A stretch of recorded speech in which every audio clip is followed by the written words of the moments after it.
నేను సరే సరే 2020 ఆగస్టు 9 భారత్ మాతాకి జై, భారత్ మాతాకి జై.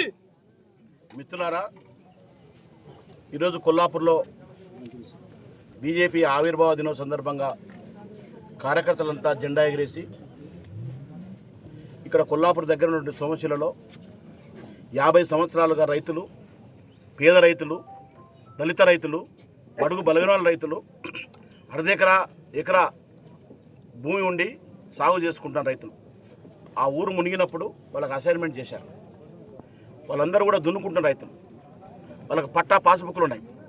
ఆ పట్టా పాస్బుక్లు కూడా ఈ తెలంగాణ రాష్ట్రం వచ్చిన తర్వాత ఫారెస్ట్ వర్సెస్ రెవెన్యూ ప్రాబ్లం వచ్చిన తర్వాత ఆ తెలంగాణ పాస్బుక్లు ఇవ్వకపోతే భారతీయ జనతా పార్టీ సోమశిల రైతులకు అండగా ఉండి బీసీ కమిషన్ తీసుకెళ్ళి అక్కడ ఉన్న రైతుల కోసం 120 ఎకరాలు 119 ఎకరాలు ఆ యొక్క 54 సర్వే నెంబర్లో రైతులకు చెందుతున్న ఫారెస్ట్లతో ఇప్పించి ఆ 119 ఎకరాలను ప్రోరేటా ప్రకారం ఉన్నటువంటి పాస్బుక్లను అందరూ కూడా ఇవ్వాలని చెప్పి పోరాడిన సందర్భంలో అదంతా ఫైల్ రెడీగా ఉంది. వాళ్ళకి పట్టా పాస్బుక్లు ఇవ్వాలి, ఇప్పుడు ఉన్నాయి.